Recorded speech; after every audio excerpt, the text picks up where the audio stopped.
Assalamualaikum warahmatullahi wabarakatuh. Perkenalkan, nama saya Pinasi Nursani, NPM 203507121 dari kelas B. Saya di sini akan menjelaskan tentang pandangan Islam terhadap politik Soeharto. Soeharto menganggap berbagai ideologi dan agama, khususnya agama Islam yang bersifat politik, sebagai ancaman mutlak ketidakstabilan politik yang akan mengancam rejim Orba-nya. Tidak heran jika Soeharto melakukan sistem kontrol yang ketat kepada Islam. Pandangan ekstrim Soeharto terhadap politik Islam dapat dilihat dari berbagai kebijakan politik Soeharto yang dirasa sangat merugikan Islam, seperti gagalnya pembentukan Partai Demokrasi Islam di Indonesia, gagalnya rehabilitasi Majelis Syuro Muslimin Indonesia, dan berdirinya Partai Muslim Indonesia, dimasukkannya aliran kepercayaan dalam sidang umum Majelis Permusyawaratan Rakyat pada tahun 1973, rancangan undang-undang perkawinan dan masalah perjudian, penghapusan hari libur sekolah di bulan Ramadan, larangan belajar sekolah menengah memakai jilbab, dan membatasi aktivitas masjid kampus yang baru saja berkembang. Pada tahun 1982 sampai 1985, Soeharto terhadap Islam masih bersifat represif yang sangat menyakitkan hati manusia, terutama bagi umat Islam, seperti halnya peristiwa berdarah pada peristiwa Tanjung Priuk, peristiwa Lampung, dan barisan jubah putih di Aceh, yang telah merenggut banyak nyawa umat muslim.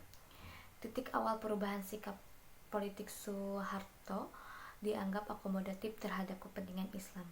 Hal ini terjadi saat Soeharto selaku presiden atau panglima tertinggi ABRI menggantikan Jenderal Linardus Benyamin dari jabatannya selaku panglima ABRI dan menunjuk Jenderal Tri Sutrisno, seorang muslim taat, sebagai penggantinya.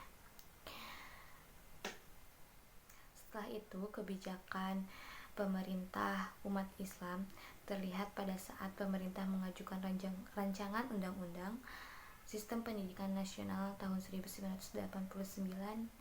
Dalam RUU tersebut, pemerintah mengakomodasikan kepentingan umat Islam dengan mencantumkan ketentuan bahwa pendidikan agama menjadi mata pelajaran wajib yang harus diberikan kepada anak-anak dari tingkat taman kanak-kanak hingga perguruan tinggi, baik negeri maupun swasta. Dengan berpihaknya rejim Orde Baru terhadap umat Islam kembali berlanjut saat munculnya RUU Peradilan Agama. Pemerintah mengakomodasi kepentingan umat Islam dengan mengajukan RUU yang prinsipnya antara lainnya itu, bagi mereka yang beragama Islam berlaku hukum Islam seperti dalam masalah perkawinan, waris, wakaf, hibah, dan sedekah. Namun, RUU tersebut kembali mendapat reaksi keras dari masyarakat yang merujuk pada prasangka dan kebencian kepada Islam ataupun Muslim.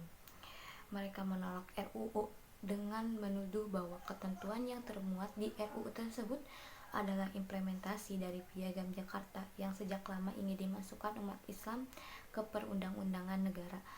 Menghadapi hal ini, Soeharto bersikap tegas dan menyatakan bahwa pemerintah tetap konsisten untuk menjalankan RUU tersebut.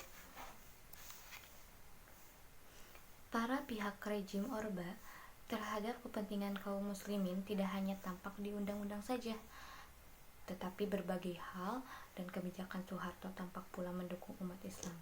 Ribuan bahkan puluhan masjid berdiri di seluruh Nusantara atas bantuan Yayasan Amal Bakti Muslim Pancasila yang dipimpin oleh Soeharto.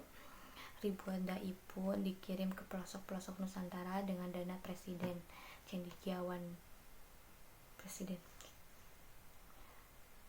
Kesetiaan Soeharto dengan umat Islam terus berlanjut dengan merestui berdirinya Ikatan Cendekiawan Muslim Indonesia. Soeharto tidak menolak saat Habibie, yang notabene seorang muslim taat, diminta para cendekiawan muslim sebagai ketua Ikatan Cendekiawan Muslim Indonesia.